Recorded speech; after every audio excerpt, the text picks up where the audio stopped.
ფსიქოგეოგრაფია არის რაღაცა ისეთი პოეტურ-არქიტექტურული სკოლა, რომელიც სადღაც 50-იან 60-იან წლებში შეიქმნა ამ სახელით და შექმნეს ჩემმა საყვარელმა ფრანგებმა და ძირითადი კითხვები, რაც ფსიქოგეოგრაფიას აინტერესებს, ანუ ერთმანეთს აერთიანებს არქიტექტურას, პოეზიას, ფსიქოლოგიას და ასე შემდეგ. და თვითონ სახელი გვეუბნება, ხო, ფსიქო, ანუ რაღაც მენტალური მოსახება, როგორც აი ფსიქოთერაპია, ფსიქოგეოგრაფია, გეოგრაფია და ფსიქოლოგია. ყველაზე მარტივად რო ვთქვათ, რაც არის, ეს არის ისმება კითხვა, როგორ მოქმედებს ქალაქი, არქიტექტურა, ქუჩა, ქალაქის ყოველდღიურობა ადამიანის ფსიქოლოგიაზე და არა მარტო ფსიქოლოგიაზე, კიდევ უფრო ღრმად ადამიანის ქცევის პატერნებზე, ოცნებებზე, სიზმრებზე და იმ გადაწყვეტილებებზე, რასაც მიიღებს იმ დღეს ან თავის ცხოვრების განმავლობაში. და ფსიქოგეოგრაფიას უასაც კითხვას, რაც თავარია, როგორ ვცხოვრობთ ჩვენს სხეულებში, ჩვენს ქუჩებში, ჩვენს დროში და ჩვენს ურთიერთობებში ერთმანეთთან ქალაქში. და პირველი კითხვა ფსიქოგეოგრაფიამ წამოიღო, დაემთხვა 50-იანი წლები უკვე მე-19 საუკუნის შემდეგ ურბანიზაციის ზრდა და ასე შემდეგ. პირველი რაც მათ წარმოიდგინეს იყო, როგორ იქნებოდა იდეალურთან მიახლოებული ქალაქი. და იდეალურ ქალაქში ას გულისხმობენ, როცა ქალაქში არქიტექტურა, ყოველდღიური ცხოვრება და სიხარული ამ სიტყვას იყენებენ, არის ურთიერთგადაჯაჭვული და სადაც ქალაქი იქნებოდა ისეთი სტრუქტურა, რომელიც მიმართული იქნებოდა ადამიანის პოტენციალის გაღვივებისკენ, ადამიანის ხარდაჭერისკენ, უფრო ადამიანური იქნებოდა, ვიდრე დღევანდელი ქალაქები, რომელიც ანტიჰუმანურია. და ძალიან ბევრი ისეთი პოეტური წარმოდგენები აქვს, მაგალითად, სახლი, რომელიც მზეს უმზირასავით მზეს დაყვება და ესე მოძრაობს.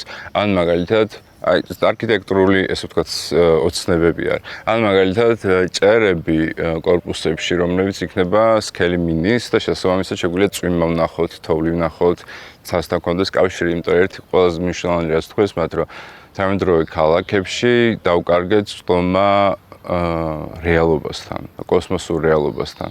საერთოდ სამყარო გაქრა, ჩავიკეტეთ პატარა სივრცეებში და ეხლა კიდე ახალი ტექნოლოგიები კიდე უფრო პატარა სივრცეებში კეტავს და ეს ადამიანს არ შეუძლია რა. პირველი არის ეს წარმოდგენა, ხო? როგორ იქნებოდა იდეალური ქალაქი. რაღაცა ქალაქი, სადაც საზიარო ტელესკოპებია, ან სადაც რაღაცა ისეთ საზიარო სივრცეებია, სადაც ერთმანეთს ადამიანები ეხმარებიან, განიცადონ ისეთი სიხარული, რომელიც არა მარტო გადარჩენაზე არის ორიენტირებული, არამედ რაღაც ცხოვრებაში ისეთ გამოცდილების მიღებაზე, რომელსაც ვერ მიიღებდი რა. მაგრამ მეორე არის უკვე ერთი არის წარმოდგენა ქალაქების, მეორე რაც შემოდის უკვე არის, რომ კარგი, ერთი არის რომ წარმოვიდგინეთ რაღაც ქალაქები, მეორეა უკვე ვართ რაღაც ქალაქებში, რომელიც გარკვეული გეგმების მიხედვით, გარკვეული ადამიანების მიერ, რომელსაც არანაირი კავშირი არ ქონდათ არც პოეზიასთან, არც უფიქრიათ ადამიანის ღირსებაზე იმდენად, არქიტექტურულად დახაზეს ფუნქციურად, რომ ესე ჯობია რომ იყოს. უკვე როცა ვართ ამ ქალაქებში, რომელიც მთლიანად ფუნქციურია და ზოგ ქალაქს ფუნქცია წარმოქმნელი მიზეზებიც აქვს, ხო? მაგალითად არის ქალაქები, რომელიც შეიქმნა მარტო იმის გამო, რომ იქ იყო ქარხანა და მაგის გარშემო. უკვე რაღაცა ფუნქცია და ასევე ყველა ქუჩა ისე არის დახაზული და ჩვენს ყოველდღიურად ისე ვცხოვრობთ, რომ ერთ და იგივე მარშრუტებს გავდივართ. სახლის, სამსახური, მეგობარი, რაღაცა შეიძლება იქ დაწესებულება იყოს როგორც კლუბი ან კაფე და ასე შემდეგ და ასევე ისინი ამბობენ, რომ აი კაპიტალიზმში სადაც ყველაფერი ხდება commodity, ანუ ნივთი მოხმარების, ქალაქშიც ისეთი ურთიერთობებში შევდივართ, სადაც ყველა ერთმანეთს ვიყენებთ და კონკრეტულ ფუნქციებში ვრჩებით. და აქ უკვე შემოიტანეს ესეთ მომენტი, რომ თუ არ ვართ იმ ქალაქებში, რომელიც გვეხმარება ადამიანური ღირსებით ვიცხოვროთ და ვართ ისეთ ქალაქებში, რომლებიც უპრესავს, მოწყენილობას იწვევს, სასწაკვეთას იწვევს და ასე შემდეგ, მათ შემოიტანეს, რომ ჩვენ აი ამ ქალაქებში, რომელიც უკვე არსებობს, შეგვიძლია დავაბრუნოთ პოეზია, დავაბრუნოთ სიცოცხლე და დავიბრუნოთ ეს ქალაქები და გავაადამიანუროთ და როგორ ხდება გაადამიანურება ქალაქის და ქალაქის დაბრუნება. ეგ უკვე არის ბევრი მეთოდი არის შემუშავებული, მაგაზე ცოტა ხანში კიდევ ვილაპარაკ. ერთ პატარა წამსვლელს გავუკეთებ ისტორიულს, რომ ნულიდან არ გაჩენილა. ეს ჯერ კიდევ ბოდლერს ჰქონდა ფლანერის იდეა და ფრანგული მოვლენა არის ესეთი ქალაქში მოხეტიალეების, ადამიანი უბრალოდ ხეტიალობენ ქალაქში და სიურეალისტებსაც ჰქონდათ ხოლმე ეს ქალაქში ხეტიალის მომენტი. ქართულ კონტექსტში სხვათა შორის და ჩვენ ფონდზე ამას სტატიას გვიდევს პაოლოზე და ცისფერყანწელებზე. ყველაზე ახლოს, რაც დგას ფიქროგეოგრაფიასთან, ფსიქოგეოგრაფიულ პრაქტიკასთან, ეს იყო რაც ქენს ცისფერყანწელებმა. იმიტომ რომ მათ არსებული თბილისი, რომელიც აქამდე დიდწილად აზიური იყო წარმოდგენებში და თავის წარმოდგენაშიც, წარმოიდგინეს ქალაქს დაარქვეს ფანტასტიკური ქალაქი, დაარქვეს პოეტების ქალაქი და დაიწყეს თბილისის შედარება და თბილისის ქიშპობა და პაექრობა პარიზთან. უცებ აი არსაიდან მოვიდა პარიზი და მან ჩანს მაგათ ნაწერებში, ჟურნალებში და რამდენად ცდილობენ ოცნების საშუალებით და წარმოსახვის საშუალებით ისე თქვათ გადააკეთონ ქალაქი ან შემოიტანონ ქალაქში რაღაც ახალი ნაკადები და ეგ ძალიან მაგარია. მოკლედ ფსიქოგეოგრაფიას დიდი ისტორია აქვს 50-იან 60-იან წლებში დაიწყო სიტუაციონისტების წრეში და მერეც დიდი ისტორია აქვს, იმიტომ რომ ძალიან პოპულარული იყო ბრიტანეთში, სხვათა შორის ბრიტანეთის ფსიქოგეოგრაფიული სკოლა ძალიან ძლიერია და ძალიან საოცრებებს აკეთებენ. მაგრამ ასევე, აი მთელ მსოფლიოში რაღაცა განვითარებები მაგის მერე ქონდა და ამ თეორიას ემატებოდა უკვე მეტი პრაქტიკა და პლუს კიდე ტექნოლოგიები ემატებოდა, რომელიც თქვა გიდებორის და რაულ ვენეგემის და მაგადროს არ იყო რა. მაგრამ რაღაცა პრაქტიკები, რომელიც პირველმა ფსიქოგეოგრაფებმა მოიგონეს, რის დაიწყეს ესე ვთქვათ პრაქტიკაში გატარება ფსიქოგეოგრაფიის, ეგ დღემდე ესე კლასიკურად ერთ-ერთი ყველაზე მაგარი პრაქტიკებია.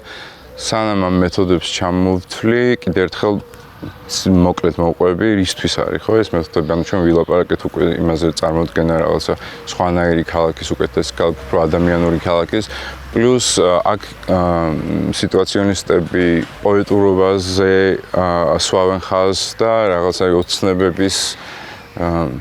ოცნებების მატერიალიზაციაზე და ესეთ რაღაცებზე აკეთებენ აქცენტს, იმიტომ რომ აი მართლა სწამთ და მეც სწამს და მჯერა, რომ აი არქიტექტურა და დაგეგმარება ქალაქის და ასე შემდეგ, მაგის მთავარი საწყისი და ამოსავალი უნდა იყოს ადამიანი არა მარტო მხოლოდ მისი ეხანდელი მოთხოვნილებებით, არამედ მისი პოტენციალის გაზრდის პერსპექტივებით. შესაბამისად უმჯობესდება მისი ემოციური მდგომარეობას და იცი ყველაზე დიდი რაც არის ნებისმიერ ეკონომიკურ მდგომარეობაში, ცუდში თუ კარგში, ყველაზე დიდი პრობლემა მithumetes ქალაქში არის ხოლმე ადამიანის ღირსეული ცხოვრება. და ასევე ისეთი სივრცის შექმნა, სადაც ადამიანს შეუძლია რეალიზება საკუთარი თავის, ან ისეთი სივრცეების შექმნა, სადაც შეუძლია სხვებთან კონტაქტზე გავიდეს. ქალაქის მიერ დაწესებული როუთების და გზების მიღმა. და ესენი რასაც ამბობენ და ეს მეთოდები საიდანაც მოდის, არის რომ ქალაქი ჩვენ გვზღუდავს უკვე არსებული თავისი ტოპოგრაფიით, კარტოგრაფიით და ასე შემდეგ და ამიტომ ჩვენ ხშირად არ ვიცნობთ ქალაქს, მაგრამ თუ ჩვენ დავიწყებთ რაღაცნაირად დარღვევას იმ რეჟიმის თუ იმ კანონზომიერების, რაც ქალაქში არის და დავიწყებთ ცოტა სხვანაირად მოძრაობას ფიზიკურად, იმიტომ რომ ძალიან მნიშვნელოვანია სიტუაციონში არქიტექტურის და პოეზიის მიყო ყველაზე მნიშვნელოვანი სუბიექტური შეგრძნება და სუბიექტური გამოცდილება იმ არქიტექტურული რაღაცის მაგალითად რა. და ამ სუბიექტურ გამოცდილებაში ასე ამბობენ, რომ აი დასავლურ კაპიტალიზმმა ყველა ჩვენ გვაქცია რაოდენობრივ quantitative სუბიექტებას და ჩვენი მიზანია რომ quantitative-ის გარდა გავხდეთ qualitative, ანუ თვისებრივი და ხარისხობრივი სუბიექტები. ანუ აქ ლაპარაკია ცხოვრების ავსებაზე, ერთადერთი ცხოვრების ავსებაზე, ისეთი მომენტებით, რომელიც შეიძლება არ იყოს ექსტრაორდინალური, მაგრამ იყოს რაღაცა შემავსებელი სულის. მოკლედ, სხეულის და ბეტონის გარდა იქ უნდა იყოს სული და დუხი, როგორც ჩვენ ვამბობთ ხოლმე ხო ქუჩაში. მეთოდები, რაც შეეხება, მეთოდები კიდევ უფრო კარგად ლაპარაკებს ამაზე. პირველი ყველაზე ცნობილი მეთოდი, რაც მთელ სოფლიოში ბევრი ადამიანი აკეთებდა და ახალს აკეთებს, ეს არის დერივე, ესე ქვია. და დერივე არის რა, რომ შენ უბრალოდ იწყებ შენთვის უცნობ ადგილს და უბანში ხეტიალს. მიზნების გარეშე, გეგმების გარეშე მიყვები დინებას, მან კიდე როგორი დინებები და კიდე რაღაც მეთოდები არის, მაგასაც ვიტყვი, მაგრამ რა არის აქ მნიშვნელოვანი, ვიღაცა შეიძლება თქვას, რომ რა თუ გავედი უცნობობაში და გავისაინე, მაგრამ საინტერესო რა არის, რომ დავაკვირდი მეც და იქაც რო კითხულ, ბევრი ადამიანი ვერც კი იცლის, ან არც კი ფიქრობს, რომ შეიძლება უბრალოდ გაისაინოს მიზეზ იმდენად ვართ გადარჩენის მოუჩი, რომ ჭირს ასეთი რაღაცა, მაგრამ აქ ლაპარაკია იმაზე, რომ თუ ადამიანი შეძლებს, რომ გამონახოს დრო და სივრცე, რომელიც არ ეკუთვნის სისტემას, სამსახურს, იმას, ამას და თავისთვის გამონახავს დროს და ექნება უმიზნო ხეტიალის პრაქტიკა, ამბობენ, რომ ეს უმიზნო ხეტიალი არის ერთ-ერთი ყველაზე რევოლუციური პრაქტიკა. იმიტომ რომ მთელი სამყარო გარშემო და ქალაქი მით უმეტეს გაძლევს ფუნქციას, გაძლევს მარშრუტებს, როლებს და მაგას გადიხარ და გადიხარ. მაგალითად, იყო ასეთ შემოთავაზება ექსპერიმენტის ბოლო დროს ფსიქოგეოგრაფიისგან, რომ GPS ტრეკინგით ადამიანმა მაგალითად 1 წელი ნახოს სად დადის ქალაქში და მოაჩვენს, რომ 1 წრეზე დადის ძირითადად. როცა გადიხარ და იწყებ ხეტიალს უმიზნოდ შენ აი ამ ქალაქის აი ამ დახაზულსაც ყველა მიდის გარკვეული გადარჩენის მიზნით თუ გარკვეული რაღაცა მიზნებით შენ უცებ ხდები ორგანიზმი რომელიც სხვანაირად მოძრაობს ქალაქში და ამ დერივეს დროს ყველაზე მნიშვნელოვანი რაც არის ფსიქოგეოგრაფები და ეს პირველი ფსიქოგეოგრაფებიც ამბობენ რომ ამ დერივეს დროს ქალაქი გენახება სხვანაირად ამ დერივეს ხეტიალის ერთი უმიზნო ხეტიალის დროს შეიძლება აღმოაჩინო როგორ არის გადანაწილებული უფრო მეტად აღმოაჩინო როგორ არის გადანაწილებული ძალაუფლების სფეროები, power dynamics როგორ არის გადანაწილებული, სად რა როგორ მოძრაობს და შეიძლება ასევე ამბობენ რომ შენ ცხოვრებაში შემოგაქვს მოულოდნელობა, მოულოდნელობა ამ შემთხვევაში არ არის დაკავშირებული საფრთხესთან და სიკვდილთან და უბედურებასთან, ეს არის ის მოულოდნელობა, რომელიც შეიძლება რაღაცა შემოიტანოს შენ ცხოვრებაში და ასევე ამბობენ რომ ნებისმიერ ასეთ მოძრაობა ქალაქზე მოქმედებს ისე რომ აი ჩახუთული რო წარმოვიდგინოთ, შეაქვს სიო, შენ ხარ ეს სიო, რომელიც დაუბერა. პირველი არის დერივი, უბრალოდ უმიზნო ხეტიალი და შემდეგ უმიზნო ხეტიალში შედის ასეთ მომენტები, რომ მეორე რაც არის, ასე ვთქვათ, ალგორითმული ან წინასწარ განსაზღვრული, რომ შენ აკეთებ დერივეს, მაგრამ არის დერივეს პოეტური და ალგორითმული მომენტები. პოეტური მომენტები, რომ შენ შეიძლება წახვიდე დერივეზე, ღამე და ტყური დაუგდო ქალაქს და ხმების მანქანის ხმებს გაყვე შორს და ხმების მიხედვითია რომ არის მაგალითად სურნელების მიხედვითია რომ არის მაგალითად ესეთ დერივები როცა შენ რაღაც ალგორითმს წერ რომ წავალ წინ მარჯვნივ წინ მარცხნივ წინ მარჯვნივ წინ და მხოლოდ ესე მიდიხარ ეგეც კი ქალაქში რაღაც გარღვევას აკეთებს იმიტომ რომ ვიღაც ადამიანი მოქმედებს არა გაწერილად მოქმედებას მოაქვს რაღაც საინტერესო ადგილებში გადიხარ მეორე რაც არის ეს არის detour და detour-ში არის როცა შენ ქალაქში არსებული ობიექტების მიქსებს აკეთებ. ანუ ეგეთი რაღაცები როცა ქალაქში რაღაც თამაშის ელემენტი შემოდის და ცხოვრებაში თამაშის ელემენტი შემოდის და ასევე მანდ არის ესეთ მომენტი როცა იღებ რუკას და მაგალითად იღებ 50 წლის წინანდელ რუკას და ტრამვაის მარშრუტებს ნახულობ რომელიც დღეს არ არსებობს, მაგრამ დღევანდელ ქალაქში, თქვა თბილისში მოძრაობ 50 წლის წინანდელი ტრამვაების მარშრუტებით. ჩვენ ადრე გავაკეთეთ ასეთი რაღაცა, კი არ დავიწყეთ. მაშინ ერთმა კაცმა, რომელიც მე მგონი პარლამენტარი იყო, რაღაცა, გააცოცხლა, სხვადასხვა მაშინ ყველა იცინოდა ამაზე, რომ რა მოიგონა, მაგრამ არაფერი არ მოუგონია, გააცოცხლა უფრო ძველი გეგმა, რომ ქუთაისი გამختارიყო საპორტო ქალაქი. ანუ მან ნიკოლაძესაც და მაგდროინდელი საუბრებიც არის, რომ იქნებ პორტი კიდევ უფრო ღრმად შემოიყვანოს. ამ კაცმა მიმახსოვს 2010-იანების დასაწყისი ყოთ რაღაცა, მოდი გამოვაცხადოთ ქუთაისი საპორტო ქალაქად და ის აწვევოდა მე მეგონი არგოს ააშენა და ავიდა მდინარით იქ და ჩემთვის ეს იყო სერიოზული ფსიქოგეოგრაფიული პერფორმანსი და განაცხადი და ეს იდეა იმდენად მომიწონა, რომ მახსოვს ვაპირებდით, ვეძებდით ბათუმის პორტო-ფრანკოს დროინდელი რუკა, რომ გადაგვედო ქუთაისის რუკაზე და მე გვეპოვა ქუთაისში სად უწევს, ესე ვთქვათ, პორტი და ესე ვთქვათ, ამ ფსიქოგეოგრაფიულ განცხადებას იმ კაცის დაგვემატებინა მეტი ცეცხლი და რაღაცა. უბრალოდ პორტო-ფრანკოს დიდი რუკა ვერ ვიპოვეთ, მაგრამ ქუთაისში რაც მოხდა, მე ეგ წერია იმ ესეში, რომელიც ფონზედებს. ეგრე ქვია, ხო, ჰაფეზის ვარდი პრუდონის ვაზაში. შემდეგი კიდე ორი მეთოდი ფსიქოგეოგრაფიის. ერთი არის მეფინგი. მეფინგი ბერნარი, ანუ კარტოგრაფირება და მეფინგი. მეფინგი რაც ყველაზე მეტად რაც მომწონს ფსიქოგეოგრაფიაში ეს არის რაღაცა ამბიენტური ტერიტორიების მეფინგი. მაგალითად, როცა რაღაც ტერიტორიაზე მოხდი, ან ხეტიალის დროს, ან სხვა დროს, ან რაღაცა ტიპის შეგრძნებები გამოიწვია ამ ადგილმა, ან პარანოია, ან მელანქოლიური ადგილი. მე ვთქვათ, მიხვედი კიდე ნახე და მე რუკაზე ამ ადგილს ვთქვი, როგორც მაგალითად მელანქოლიის ჩიხი. რომ აი აქ რო ხდები, მე ვიგზავნა მელანქოლია და მაგაზე არის ზუსტად რომ არქიტექტურულად და იმის მიხედვით რეებიც მოხდა მე თუ იქ ამ რაღაცას გრძნობ, ესე იგი ეს გარემო, რაც იქ არის ხო ცოცხალი, მაგ გრძნობებს იწვევს და შესაბამისად შენ შეგვიძლია სხვას გადასწრებულ უთხრა, რომ იცი აი აქ ეგ გრძნობები დომინირებს. მაგალითად არის რაღაც ადგილები ჩემთვის თბილისში, სადაც ნუ აი სრული პარანოია მემართება, ან ცუდად ხვდები და ასე შემდეგ და ვიცი რომ ბევრ ადამიანს აქვს. იმ ადამიანებსაც კი ვიცი გდადიან, იგივე შეგრძნება მაქვს, მაგალითად ამას დავიტანდი რუკაზე, როგორც ისეთ ადგილებს.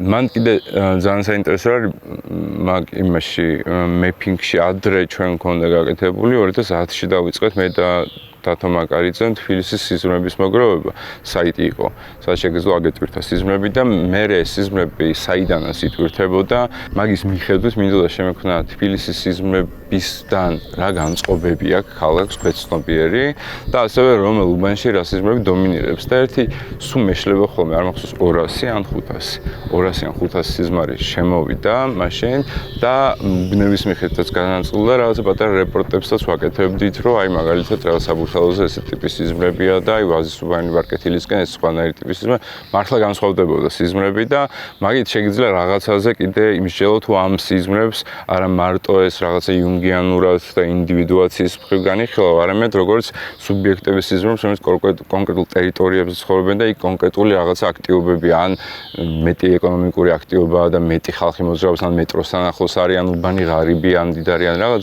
მაგედან გამომდინარე ძალიან ბევრ რაღაცაზე მეტყურებს. ეგ კიდე მე წლების განმავლობაში შეჩერებული მქონდა, მაგრამ ახლა რაღაც ესეთ აპლიკაციას ვაკეთებ ფსიქოგეოგრაფიულ, სადაც მინდა ეგეც დავაბრუნო რა, იმიტომ რომ საინტერესოა ძალიან.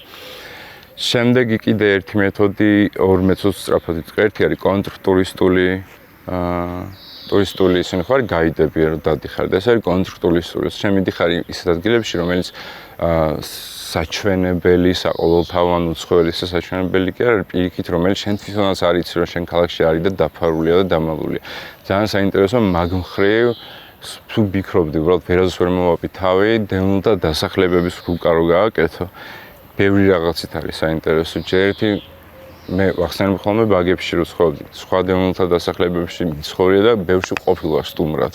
ზოგში არასდროს არ ყოფილა, მაგრამ ყველაზე ახლოს თუ გეტოსთან რამე დგას საქართველოში, ეგ არის შეიძლება უარესიც კი არის გეტოსთან და ასევე ყოველთვის ეს დასახლებები არის რაღაცა სხვა ფუნქციით საბჭოთა კავშირის დროს აშენებული.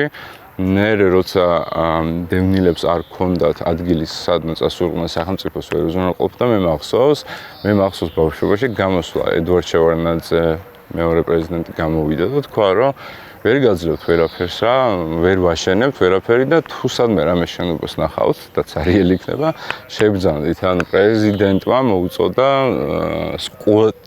დასკვოტვისთვის დევნილებს, ანუ ეგეთ ფსიქოგეოგრაფ და მაგ ადგილებშიც რა არის, ან ეს არის ყოფილი ბაღი, ან ყოფილი რაღაც სამუსიკო სასწავლებელი, ან რაღაც ეგეთი, რომელიც არ არის გათვლილი საცხოვრებლად საერთოდ. შესაძლოა ადამიანებს შიგნით უწევთ გადარჩენასთან ერთად კრეატივის გამოგონება.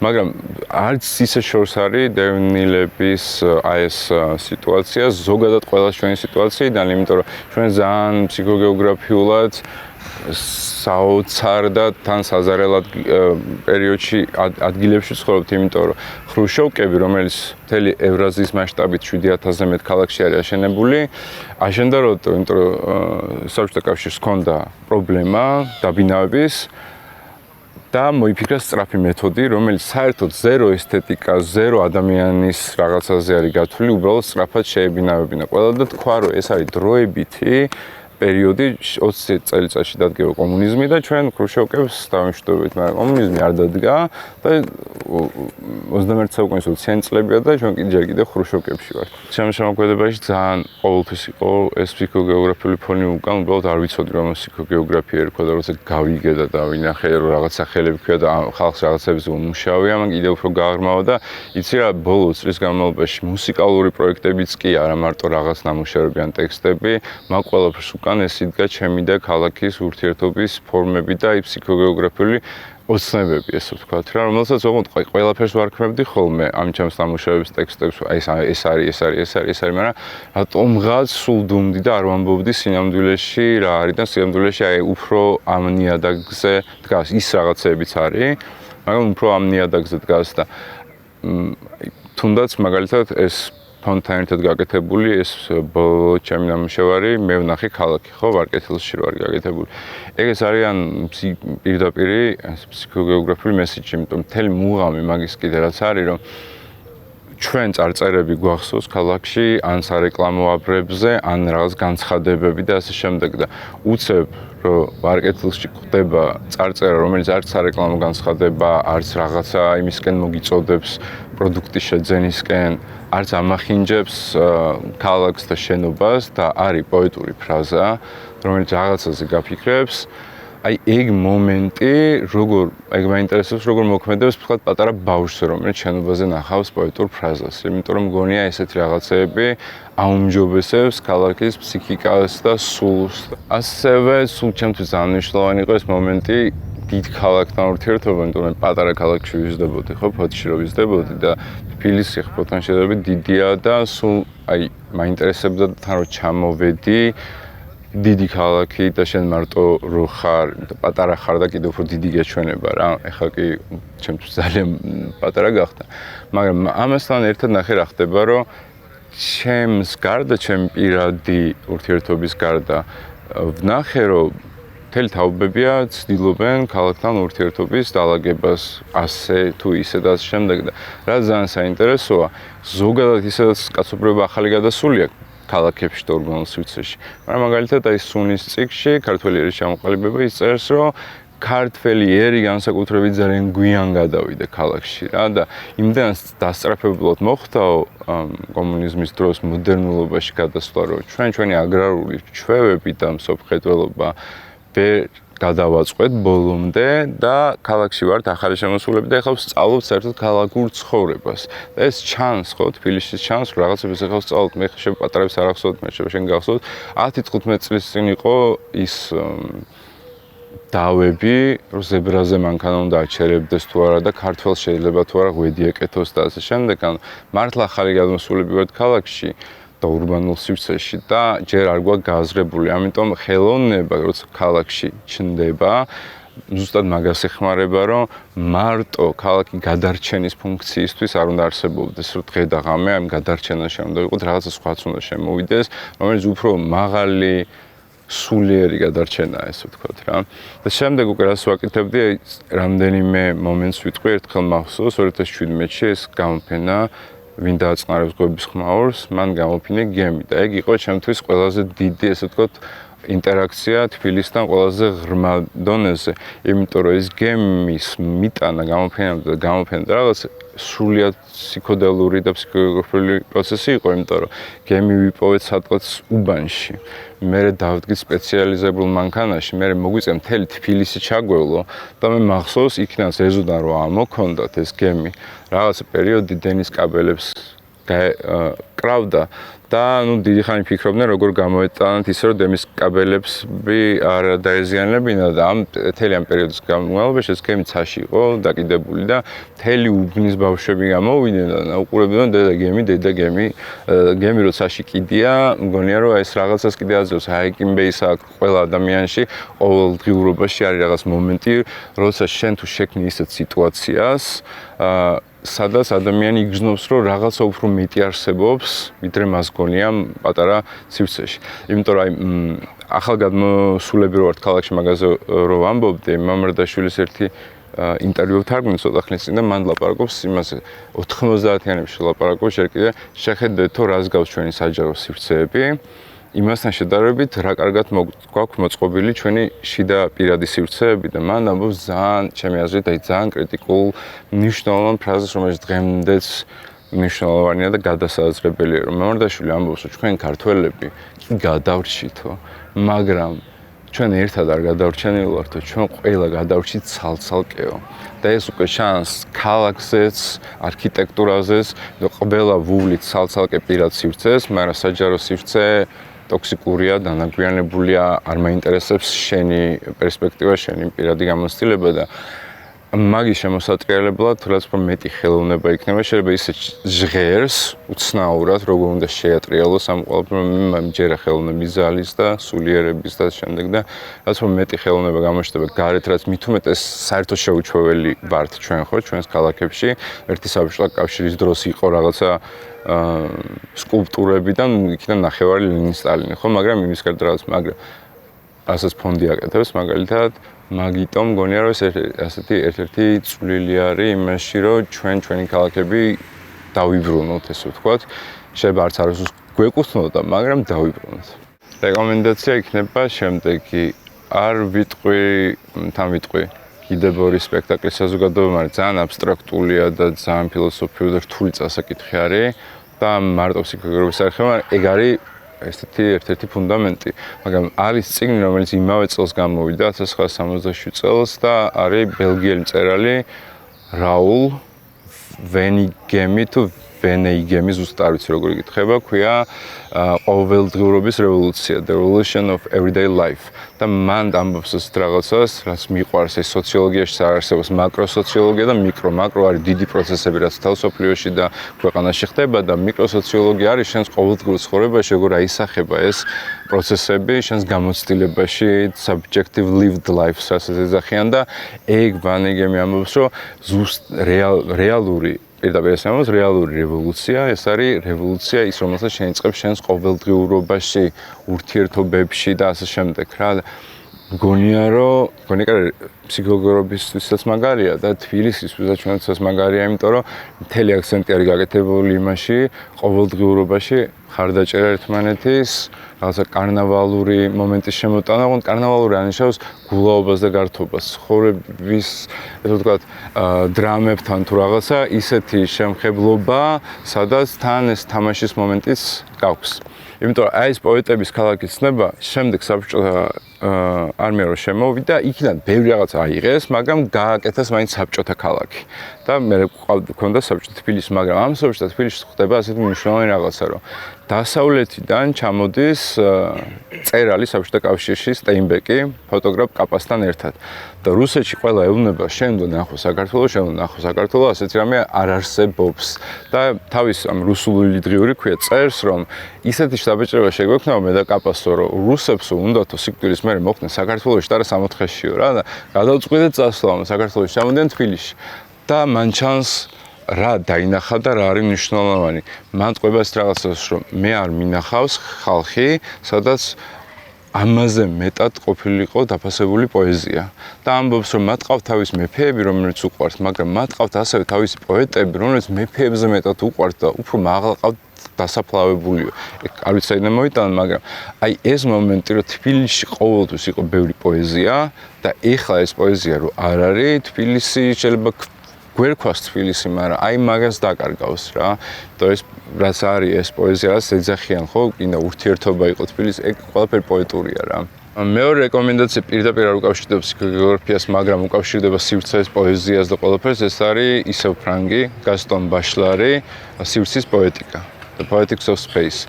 და მესამე, რასაც მე ურჩევდი ხალხს, ეს არის ჰაკიმ ბეის დროებით ავტონომიური ზონები და ტემპორალურად ავტონომიური ზონები, რომელიც ჩვენ რაღაცები ნათარგმნი გვაქვს და ჩემს პატრონაზე დევს.